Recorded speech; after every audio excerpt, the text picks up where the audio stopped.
Hi, welcome to Grandma Reads. Grandma reads because reading energizes and develops soul. I will be reading Black Eyed Peas and Hoghead Cheese by Glenda Armand and illustrated by Steffi Walthall. Mmm. I close my eyes and follow the sweet potato pies with my nose as Grandma moves them from the oven to the windowsill. There's no place I'd rather be than right here in Grandma's kitchen. Mom, Dad, and I came all the way from California to spend the holidays with our family. Soon it will be New Year's Day, and everyone will be here. Mom and Dad are staying with Auntie Betty, so today I have Grandma all to myself. I put on my apron, and I'm ready to help her prepare the New Year's Day's dinner. Know what I like most about Grandma's kitchen? More than jambalaya, more than sweet potato pie, even more than pralines. Grandma's stories. Every meal Grandma cooks comes with a story. What will today's story be?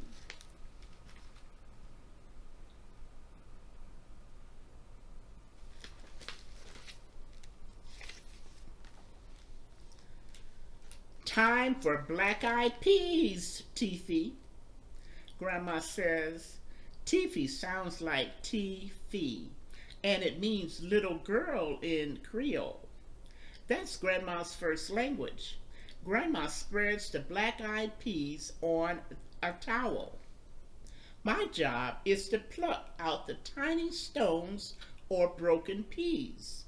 We can't celebrate the New Year's without black-eyed peas. Grandma says, I can tell that a story is about to begin as I find a pebble. Why, Grandma? Well, Francis, Grandma calls me by my name this time. Many years ago, our African ancestors were taken from their farms and villages and put in chains. They were forced onto a big ship and brought to America against their will. They were angry and afraid. I close my eyes. I imagine the ship. My heart feels heavy as I see the faces of my ancestors.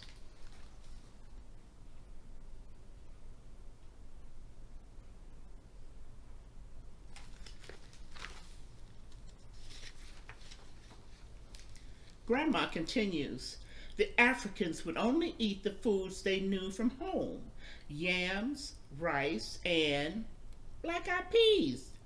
Yes, Grandma says, black-eyed peas kept them alive. Now we eat them on New Year's Day for good luck. Grandma rinses the black-eyed peas and put them in a pot to cook. Is it time to make pralines? I asked eagerly. Not yet. Grandma takes a pan out of the refrigerator. It's time to check on my hoghead cheese.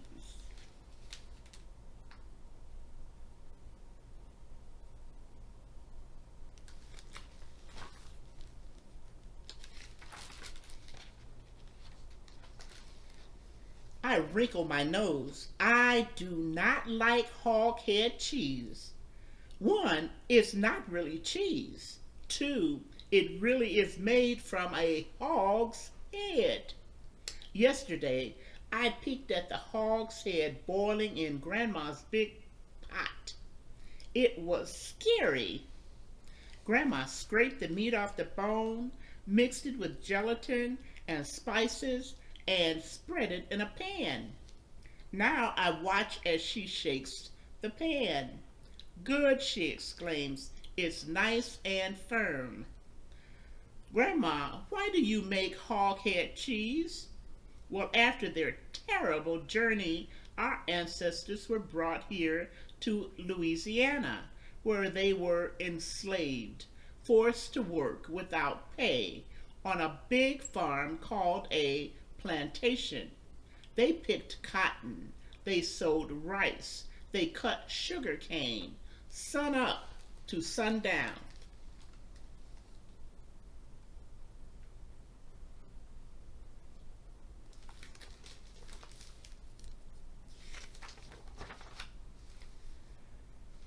Grandma cut the hoghead cheese into squares. Our ancestors were given a small amount of food, usually cornmeal, molasses, rice, and pork. They received the parts of the pig no one else wanted: the feet, tails, intestines, and head. Yuck!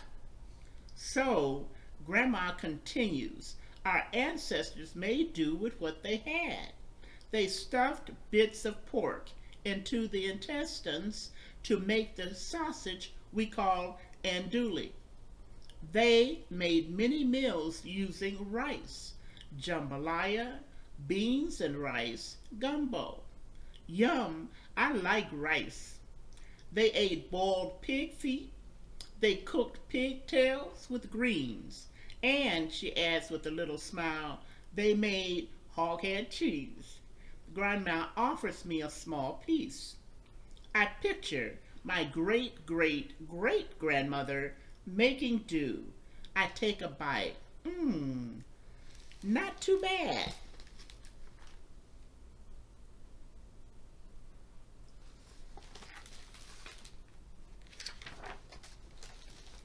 Early next morning, Grandma and I go to the garden to pick turnip greens for our New Year's Day dinner.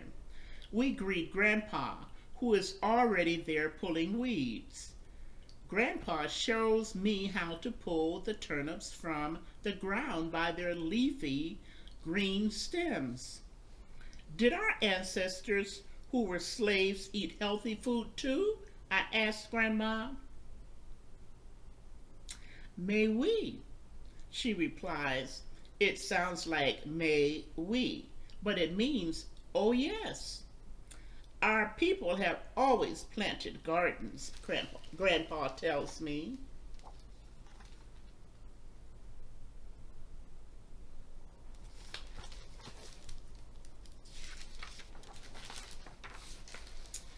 What did they grow in their gardens during slavery time?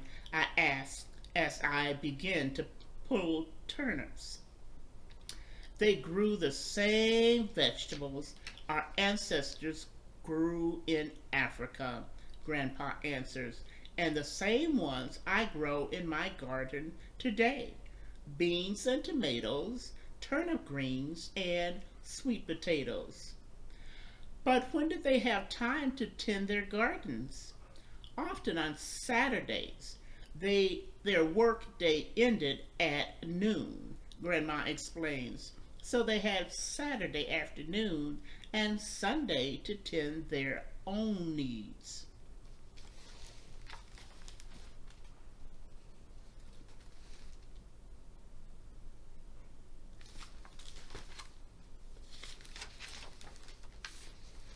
They also went fishing in the Mississippi River. They caught crabs, shrimp, and oysters, just like I did when I was a boy, recalls Grandpa. That seafood made for some good gumbo. They gathered pecans too, Grandma adds. They always had plenty of pecans and lots of sugar. That's why pralines are so popular. And because they look like a cookie and candy in one, I chime in. Grandma smiles. So by gardening, fishing, and gathering nuts and berries on their own time, our ancestors added variety to their diet. Grandpa shakes his head in wonder, and by sunup Monday, they were back in the fields.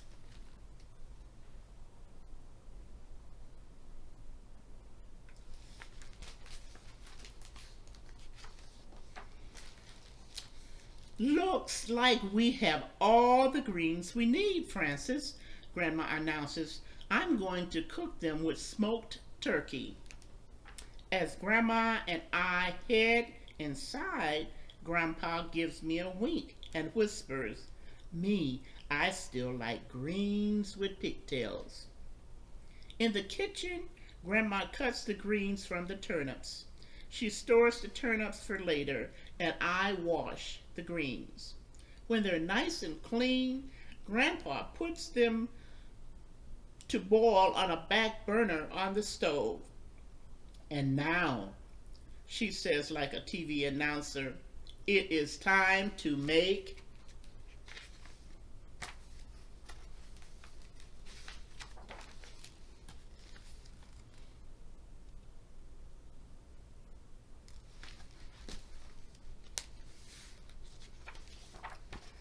pralines, I shouted. At last! That's right, Grandma says. Once we've gathered the ingredients and utensils, Grandma heats the sugar and milk in a saucepan. She hands me the wooden spoon to stir while she checks her list. We need to make the gumbo. Your mom and aunties will bring the jambalaya and the rest. What a celebration it will be, I exclaimed to Grandma as she adds butter, then pecans to the mixture. Sometime something occurs to me as I stir. Grandma, did our ancestors who were slaves ever have anything to celebrate?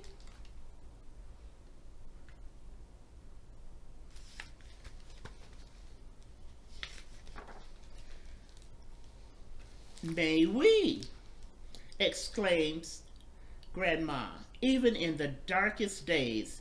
Do you know what they celebrated? I think real hard. Well, they had each other and they had food to eat. Grandma nods. They set aside a part of their Sundays for worship, rest, and visiting. Families came together and in good weather cooked outside. They celebrated the harvest, Christmas, and weddings, and they never gave up hope. One day, they were able to celebrate the most wonderful event of all. Freedom, I shouted.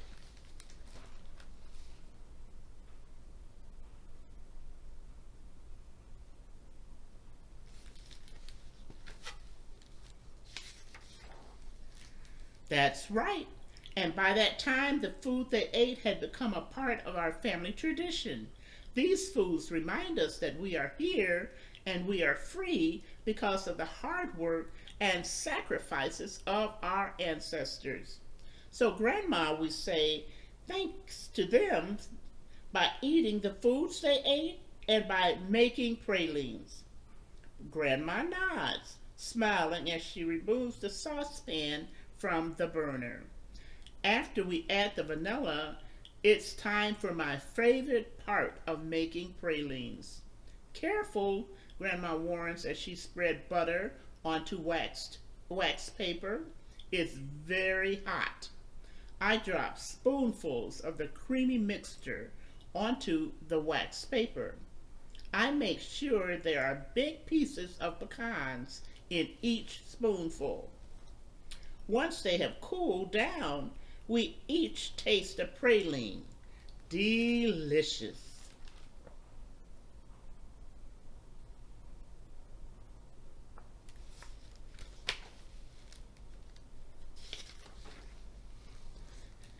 Finally, it's New Year's Day. My mom and dad, aunts, uncles, and cousins arrive, bringing more food. There are hugs and kisses and shouts of Happy New Year. Grandma and Grandpa are beaming. The house fills with laughter and conversation as everyone shares news and memories. The New Year's Day menu: seafood gumbo, jambalaya, potato salad, black-eyed peas, hoghead cheese, turnip greens, rice, red beans with andouille, sweet potato pie, pecan pie, pralines.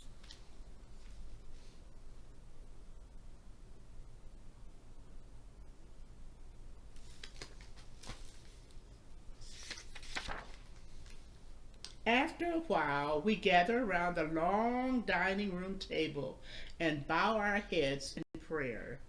Someone exclaims, Bon appetit! Happy eating! Then the feasting begins. As we eat, I think about the story Grandma told me. It was about our family and those who came before us, about the foods we eat and why. It made me sad, proud, and thankful all at the same time. That's why Grandma's kitchen is the best place to be. There's always good food and lots of love and a story.